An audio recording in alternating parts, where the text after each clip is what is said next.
Sawyer, and you're listening to Our House A to Z.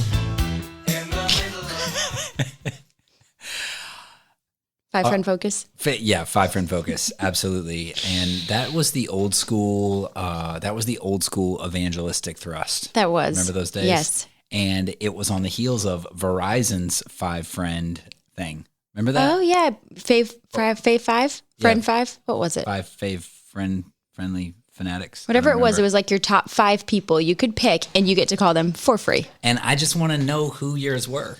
Who my 5 friends were. Not that you had. Babe, you know I don't have any friends. Was that T-Mobile? Who did that? I can't remember. Who's in your Fave Five? Introducing my faves from T-Mobile. It was Verizon. It was Verizon. Yeah, it was definitely Verizon. And it was like my dad, my mom, a sister, another sister. Okay. Yeah, gotcha. For sure. Gotcha. Yeah. Sorry. I had Sprint back then. And definitely a boyfriend, for sure. Ooh, of course.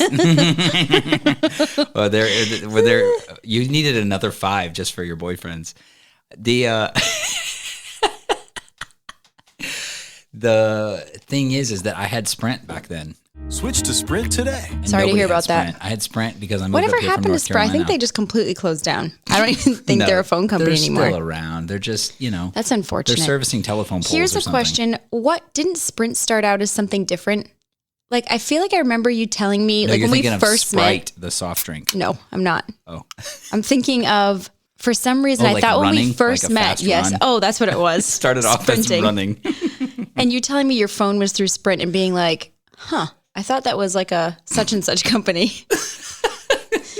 Like, that's just from the South, obviously. So everybody would be happy to know today we are recording from home, which is different. I want to say it's cool, but here comes the dog already. Oh, geez. We don't get very much private time. No, and what you're hearing is the ambient noise of our dining room. So, because we're in our dining room. Do you like it? No, I don't. I like it. Why do you say there's ambient noise? What's the ambient noise? Because I'm listening to this in my headphones and I'm hearing it off the You don't wall. just hear the dog? Yeah, I just heard the dog. She's sniffing stuff. Because everything echoes. Right. Yeah. But we don't have that big giant HVAC blower like blowing our hair the whole time. So that's kind of nice. Yeah, that is good. I appreciate that. Nice and no quiet. blanket. Good. So here we are, recording from home. Yeah, and we were talking about podcast topics, which I thought was interesting. We were sitting at the counter and we said, what should we do our podcast on? And Messer had some great ideas. Oh, what were they? I'd be interested. So to number know. one, she said, I think you really should do your podcast on concrete. Yes. Remember? We were like, oh, that's interesting. She's like, or local clocks. celebrity Mike Buckley would come in and be our guest speaker. Been in the a concrete podcast industry. on the concrete business.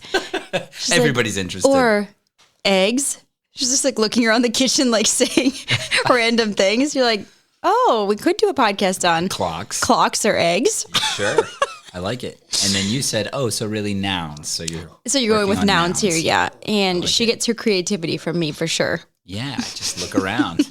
There's a whole world right around Because you. your answers would have been much more abstract if we had asked Sawyer what his yes. request would be. Oh, geez, now the dog's sleeping next to me, snoring. He'd probably want one on raising livestock, turtling. It's like, you wish it was like that smart. You know for sure if we asked Sawyer, it would be some sort of like... Why Crocs are better than shoes with laces. Or some like nasty, dirty boy potty talk thing. Oh, yeah. Yeah, that's true. Because that is what 10-year-old boys do. Yep. Well, it's fantastic. Thank the Lord for them. I do. Good deal. All right. So, but instead, we are going to be talking about the 5 friend focus, which is our new evangelism tactic. So much more creative. Negative. Yeah. I would just like to know, did you ever participate in the 5 friend focus? Did you ever bring your friends to church? No, I never did.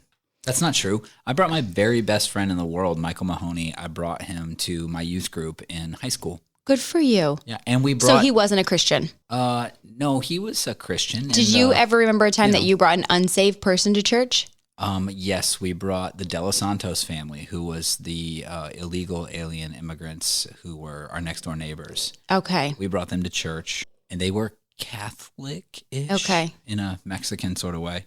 Oh, I don't think you can say that. I don't think there's a Mexican sort of way for Catholicism. No, I mean, like, culturally, it's different than like New England Catholicism. Right. So they were probably more Santa devout. Maria instead of Yes. Saint Mary. And Dia de Muertos. also Day of just the Dead. Mexican, but Yeah. I don't think that's Catholic. No, okay. I don't think so, but who knows? It's like our Halloween, just more religious. Right. Anyway, at the end of the day, yes, our family brought a lot of like random people. We were like the strays. We collected like random people and would bring them to church here and there. So I feel like my family collected most of the strays at church. oh yeah, that's true. Yeah. So your family would get the strays we brought, even though we grew up at different churches. We would bring them and be like, "Look what we brought," and then a family like yours would be like, "Oh," like roll your eyes. That's and say, not true. Nobody was rolling their eyes. damage control. It's all good.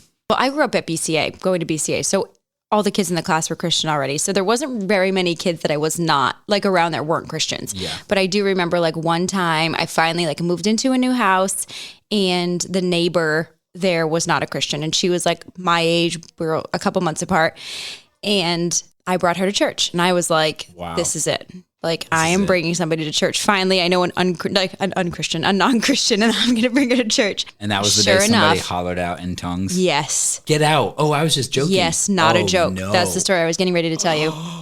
Like at the top of their lungs, like a very long message in tongues. Yeah. In the middle of the service. Yeah. So that was the first and last time she came. Wow. Well, Yep. that was it. That was it. You know, now my experience with people. Which is so interesting because tongues is for the unbeliever. So there you go. Well, tongues and interpretation is I'm for sure the there was an unbeliever. interpretation too, trust me, but I think she was too traumatized to actually listen to an interpretation. Interesting. Now, my experience with a lot of the gifts have been that they have not been as offsetting to unbelievers as Christians think they would be. That's been what I've observed, but who knows? Yeah, that's really bizarre. So, Yep. did you offer an explanation? Or? Yeah, of course, to the best that I could. But I mean, you're like Mm-hmm. 12 years old, and I just remember being like, Yeah. You Wow. know. So there's one off the 5-friend focus. so there you go. How about the other 4? She's no longer my friend. No, that's not true. I actually still keep in touch with her. So She might here be we an are. overseas missionary today. She's not. Oh. Just reaching for the stars here. Yeah, no, I never did do the specific 5-friend focus because I was never into like programmatic evangelism, like okay, I'm going to do this because somebody told me to. Yeah. It was more like hey, here's some people that I happen to know. You want to come with me to church? And then I Right. ended up bringing other friends to youth group and stuff like that. So everybody might be wondering why we're actually talking about the 5-friend focus.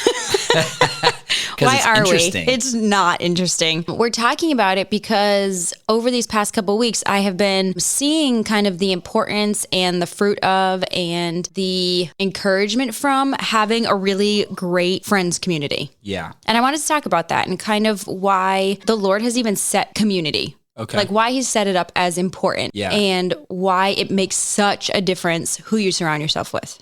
Absolutely. What do you think? I think it may be one of the most understated significances in our lives as believers. I think nobody's getting around how important it is that we are in a relationship with God, right? Nobody's getting around that. It's like, oh yeah, like the whole thing is, do you have a relationship with Jesus? Like, yeah, I pray and read the Bible and like whatever. But I think that if you look at the commandments, you know, when Jesus is asked, what's the greatest? And he says, love the Lord. And then it's love your neighbor. And so immediately from the relationship with God that we have, his next thing, and it's like he says it in the same breath, is, and your community is as important to you. It's as important to who you are as a person. It's as important to the Father, how you're interacting with that community. Right. And so, I mean, isn't that interacting important. with people in general? I mean, do you see like love your neighbor as it's not just really necessarily the people that you surround yourself with. It's anybody you come in contact. Is kind of how I read it. I mean, I don't know what the Greek there is, but like love your neighbor as yourself. I'm not sure. And I would still call that, I would still look at that passage and say, okay, from the 100,000 foot view, how we're relating to people is important to God. How we're interacting with people is important to God. How we're being influencers and being influenced by people is important. Because if you love somebody, you're going to influence them for the better. Right. And if you love them, then you're going to interact with them based on knowing, you know, what's healthy about them and what's not. Yeah. So why is it that like as soon as you're friends with certain people, like you have like your community, you know, I kind of think about that Mean Girls movie. Do you remember Mean Girls? Of course. Because wasn't it Gretchen's dad that invented toaster strudels? I don't don't know. Yeah, that's how I they don't were know. rich. That was a great movie. Great It was a movie. great movie. I was just actually thinking about that movie today. Really? Completely disconnected from this, but I was thinking that was a great movie. Anyway. We should do movie reviews on podcasts. Oh my too. gosh. Oh, that'd be so good. I actually want to start Like product Rotten reviews, Tomatoes? too. Yeah. How many Rotten Tomatoes do you give something? So anyway, Mean Girls. Anyway, Mean Girls, how quickly like we start to look like the people around us. Wow. You know, to wow that. It's not really a wow statement. It's just kind of like No, it's a acknowledgement. wow. It's more like, Wow. it deserves that. I like the wow because that is incredibly true and terrifying. But I guess maybe that's why you're drawn to certain people, because you do kind of have like similar convictions or similar styles of like life. You know, like kind of how you raise your kids maybe, or your work-life balance even a lot of times is similar to the people that you're around. And when it's not, sometimes it's hard to remain friends, like close with people. Right. But I still believe no matter what, you still are a product of your environment. Like no matter what, no matter where, no matter how staunch of a this you are, if you're totally submerged in something else, you will, and it may not look exactly like everybody else there, but you will absorb things. Right. Absolutely. You know, no matter what. Like if you're so super hyper politically one extreme, Yep. if you spend 100% of your time with a group of people who believe totally different, you'll start to see things the way they see them. Even if you don't agree with them, you'll be like, oh, I do see your math here. Well, it's just a product of your worldview, like how your worldview is created. Right. You know, how it's like throughout your life, it's formed around how you grow up. It's formed around your family unit, the place you grow up, your culture of your family, all of these things. Yeah. And then as you get older and all of that expands, it's still continuing to form and transform based on who are around. And so that is a reason why things are not necessarily permanent. Right. But I was just listening to Craig Groeschel recently, and he is like the lead pastor of Life Church out in Oklahoma. And he was saying to come up with like your 5 closest friends. And I'm going to make this a little bit deeper than he was kind of just briefly saying it. But your 5 closest friends, they don't all have to be best friends. Just the 5 people that you are closest with, spend the most time with, all of that. He said, you're the median of those 5 people. Like across the board, 5-friend focus. Here we are focusing on our 5 friends. That you're the median across the board of those 5 friends. So whether it is... Like weight? Like no, he didn't say like weight. you're the median weight, the average weight. No, but he did say physically. He did say physically, but that's like as much as you exercise, kind of like health-wise. Whoa. That you'll find yourself in the middle of your 5 closest friends. Get the heck out. Yes. They say even that you Craig. financially will be right in the middle of those people. He went through a whole bunch of different things of where you'd find yourself in the middle of these 5 friends, which I thought was very interesting. And his purpose in kind of addressing this was more to say, let's take it up a notch. Let's kind of strive To be building relationships. The upper crust of the 5 friends. Yes, and building relationships that push us, that are not just always easy. And I don't think that means like have difficult friendships, like try to force friendships. I don't think it means that. I think it's more like be at the higher end of that to say like, okay, I want to be encouraged to exercise more. If you just surround yourself with people that are like overweight and have no interest in exercising, you will quickly become that. Wow. If you surround yourself with families that think sports are more important than bringing your kids to church, you will quickly see the significance and importance of being with your friends on the sports field. There's nothing wrong with that, except that you're prioritizing it over church. And you're teaching your kids to do the same. And you're teaching your kids to do the same thing. And 18 years goes really fast. Wow. Regardless, that's, again, another podcast. Another podcast for another day. However, and so they say the same thing financially. Like you'll be in the middle. And so if you have friends with a lot more money, a lot of times you will work harder to make more money. Or if you have friends that are in a lot of debt, you end up carrying similar debts, like lifestyle debts. Okay. Because you like strive for material. Well, it's very things that acceptable. end up- It's socially acceptable. Wow. In your world. So, okay. You know, and this is kind of weird. So for me, I feel like I'm in a place where I would need to like say, what is even a friend?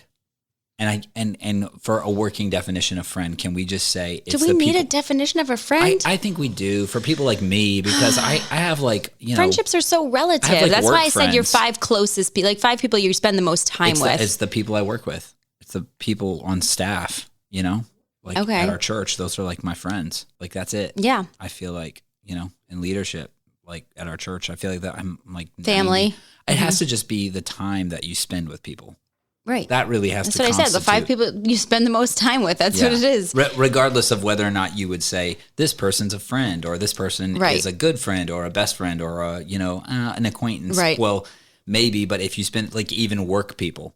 So that's why I bring that up, because for people who are like, well, these are my friends because we graduated high school together, we went to college together, and I only talk to them like 3 times a year, but Right. they're my closest friends. Well, that's probably not your 5 friends. Right. Your 5 friends are probably the people that you have the most dialogue with, that you Spend the most time with, for sure. I think about, like, when you mentioned work friends, the majority of people don't work in churches. They're not in ministry full time or whatever. Vocational. They're not in vocational ministry. The majority of people are out in the workforce. Yeah. And in secular jobs, which is all part of it. However, it's very easy then for the people you're closest to, the people you spend the most time with, to have completely different Value systems. To not be saved at all, yeah. Right. We were just talking about even like the husband and wife thing, and how when there's really strong like female personalities, when the wife is really strong or maybe very vocal, a lot of times the husband is the one who kind of like takes a back seat. And usually they surround themselves with other women that are very strong. I'm going to say mouthy, but it's not to be insulting. It's just the first words that come into my mind. I think it's okay to insult that. Kind of mouthy. And I feel like a lot of times they're drawn together. Yeah. Whether it's even like gossipy. Yeah. That is something that is drawn.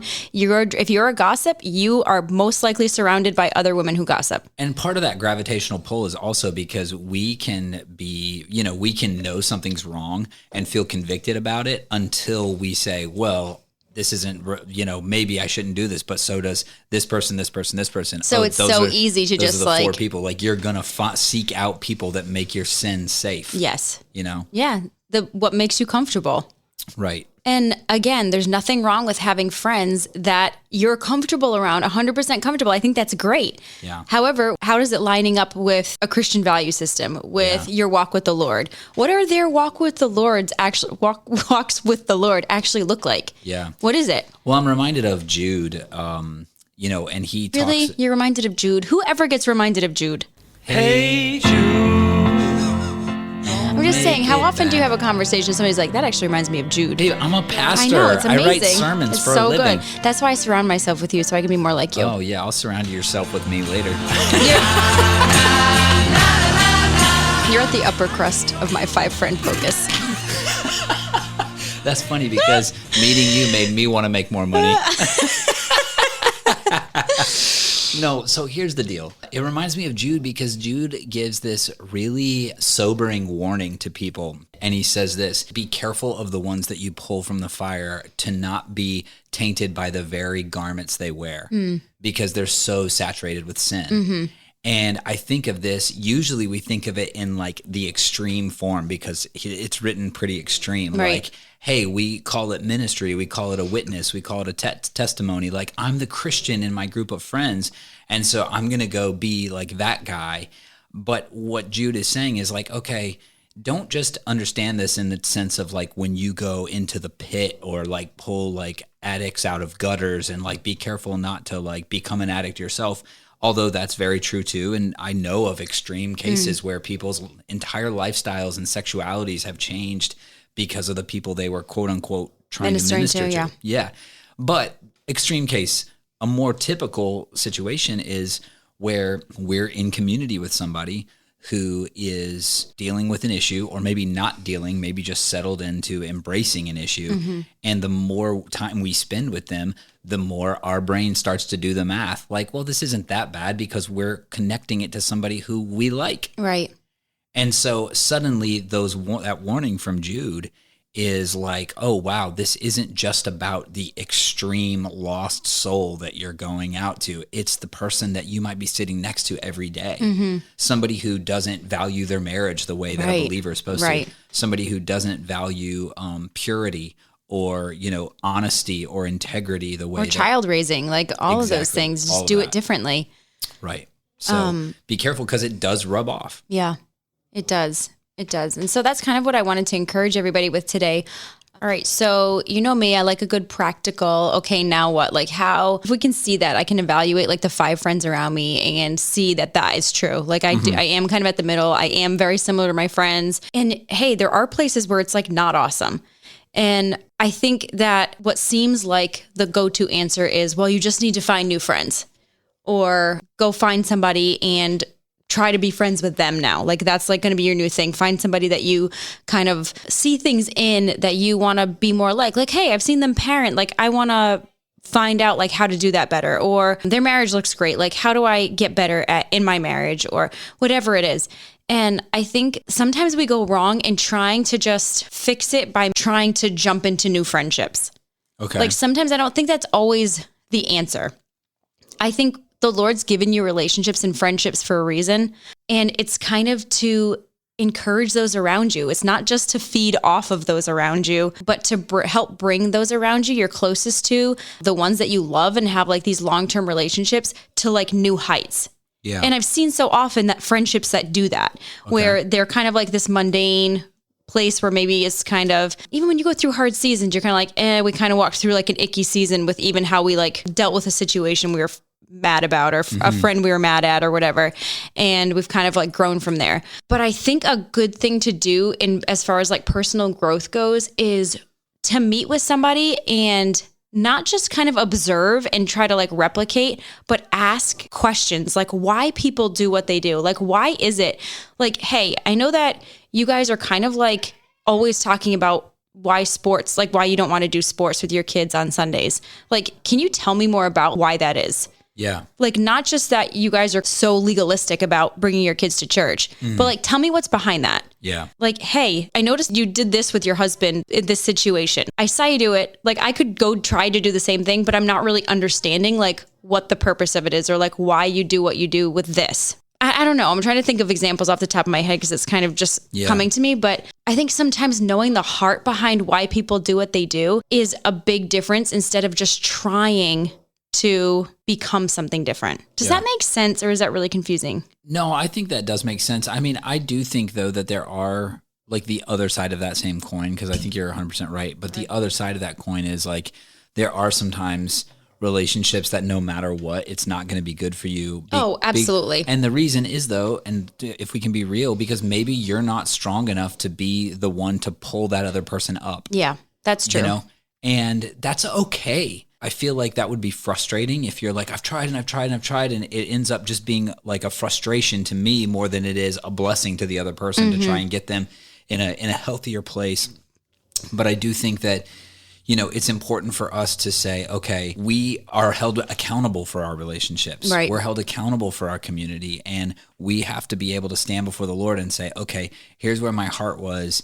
And at some point when it becomes clear to me that this is a danger to my own like situation or whatever, or maybe that's an extreme case or something, but just all in all, like you become that. Yeah. You become that. And even if it means, well, this person's alcoholic and I'm not an alcoholic. Well, okay. But what happens is we end up on this sort of slippery slope where we begin to help to justify somebody's problems. Right. Because we want to maintain the relationship. That's a good thing about us. Right. That we want to maintain relationship. But the bad thing is when we can't find the place where we don't negotiate with the sin. Yeah. You know, Yeah. in their lives. Absolutely. Do you remember that old saying that was like, show me who your friends are and I'll let you know who you are, or something like that? Do you remember that? I'm not good at sayings. Everybody on this podcast. Was it like, show me who your friends are now and I'll show you who you're going to be in 5 years, or something like that? That's a good one too. I don't know. But it was kind of like, all somebody has to do is know your friends and they know who you are. Yeah. Kind of thing. I don't think that's true about me though. Babe, you're a horse of a different color. Am I? What color? I don't think it's true of me. I feel like I have friends that are not at all like me. Do you have any friends that drive tractors? Oh, like that. I'm just wondering. I do have Do a you? couple. Do you have any musician friends? But all my friends that drive tractors got them after me. Do you have any friends? Does that mean I'm on the low end of the 5 because I'm dragging everybody down into John Deere debt? Yes. I just want to apologize to all the wives out there that are seeing, new bills come in the mail for John Deere tractors and implements and stuff like that because, I have been that friend, that influencing factor. You're not the first friend. We know other friends that have tractors too that you got after. Okay. Your family that have tractors. That's true. And too. friends that have tractors. That's that true. are first. But I'm just saying, you have musician friends. You have friends that are married with kids that are in church leadership, and you are very similar to your friends. Okay. All right. You're right. We're all Christians. We're all musicians. We all drive Christians tractors. are musicians. We're like mostly conservative. Yeah, I guess so. All right. I can see it. Can you see it? I can see it. Yeah. 5 friend focus. There it is. Right. It's coming into You focus right now. You have wives that are stressed out when distance learning is on their lap. That's like every wife. I That's don't know if every it mom. is. I think it is. I think some are like, this is so good. I'm just going to homeschool from now on. Like, I love this so much Where that are I just those want to wives? homeschool. Because that's who you need to hang out with. There's your new 5 friends right there. If we're choosing our friends based on where we're going to get peace from, I'd like that a lot. But anyway, I can find some homeschoolers. I can hang out with them. You do? You Sure. will? Okay. Yeah. I think it means that you might have to sell essential oils too on the side. Could I you do think that? I might not have to work anymore. So Oh, there you okay. go. Hey. 2 jobs down. Look at that. Bam. We just dropped a couple notches on the income in the 5 friends. We're Right. now on the lower end of the 5 friend income. We will quickly be. Yes. Anyway, no, I think this is great. And I've always told our church, you should always have somebody pouring into you and you should always be pouring into somebody else. And so whether or not you can see this in the frame of reference of friendships, think of yourself in that place where who is pouring into you, who is showing you a better way, a better marriage, a better way to raise your kids, a better whatever. Because if you're at the tippy top of that, which sounds like a good place to be, right? Like, hey, we've got this down out of all of our friends. We're doing this the best. That sounds like a good place to be, except that there isn't anyone there appealing to you for improvement or excellence or whatever. So yes, I think we should be ever moving up that rank of like holding ourselves to a higher standard where we're not just average. We're like at the upper end of whatever it is. But I think that requires us constantly seeking out community that has already what we hope to obtain. Right. Exactly. So good. Good job, babe. All right, with Good that, work. Let's close in prayer.